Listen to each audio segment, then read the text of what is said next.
नमस्कार शेतकरी बांधवांनो. अवकाळी पावसामुळे जर तुमचं पण शेतीचं नुकसान झालं असेल, तर तुमच्यासाठी 16 एप्रिल 2026 रोजी एक जी-आर आलेला आहे. तो जी-आर ऑक्टोबर 2025 ते मार्च 2026 पर्यंत जेवढे शेतकरी आहे, त्यांना अवकाळी पावसामुळे ज्यांचे नुकसान झाले, ते बाधित झाले, त्या शेतकऱ्यांना मदत देण्यासाठी, पैशाची मदत देण्यासाठी हा जी-आर आलेला आहे.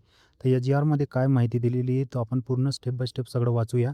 तर अतिवृष्टी व पूर, चक्रीवादळ यांसारख्या नैसर्गिक आपत्तीमुळे शेती पिकांचे नुकसान झाल्यामुळे पुढील हंगामामध्ये उपयोगी पडावे याकरिता शेतकऱ्यांना निष्ठाने अनुदान स्वरूपात एक हंगामात एका वेळेस याप्रमाणे राज्य आपत्ती प्रतिसाद निधीतून विहित दराने मदत देण्यात येते.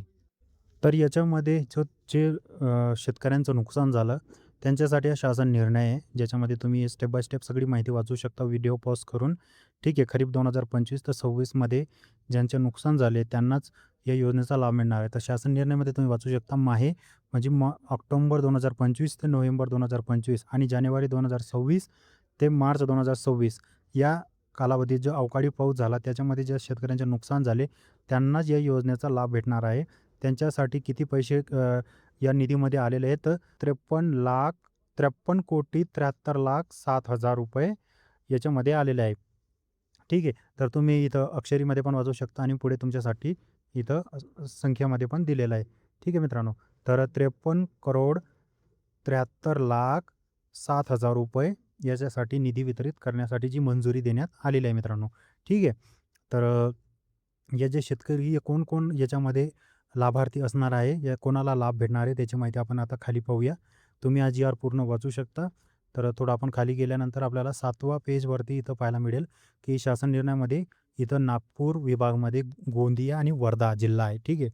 तर इथं त्यांची पूर्ण माहिती दिली आहे आणि किती निधी त्यांच्यासाठी आलेला आहे. इथं सर्व माहिती देण्यात आली मित्रांनो. ठीक आहे. इथं तुम्ही पाहू शकता. त्याच्यानंतर थोडं खाली गेलं तर नागपूर विभागमध्ये जेवढे पैसे होते ते आपण पाहिले. आता पुणे विभागामध्ये सोलापूर आणि सातारा. ठीक आहे.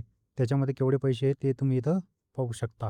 त्याच्यानंतर थोडं खाली गेल्यानंतर आपल्याला अमरावती विभागमध्ये बुलढाणा, यवतमाळ यवतमाळ आणि बुलढाणा असे भाग दिसतात. त्यांच्यासाठी किती निधी मंजूर झाला आहे, तर ते तुम्ही इथं पाहू शकता मित्रांनो.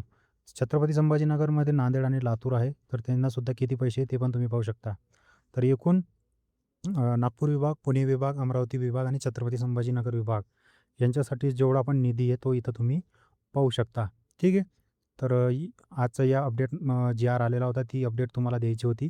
तर अशाच आपल्या चॅनलवरती सरकारी निर्णय, जी-आर वगैरे जी पण माहिती येते त्यांच्याविषयी व्हिडिओ अपलोड केले जाते. त्यासाठी आपल्या पेजला फॉलो करून घ्या, चॅनल सबस्क्राईब करून घ्या, जेणेकरून तुम्हाला भविष्यात असेच व्हिडिओ भेटत राहतील. तर भेटू आपण नवीन व्हिडिओसोबत. तोपर्यंत धन्यवाद.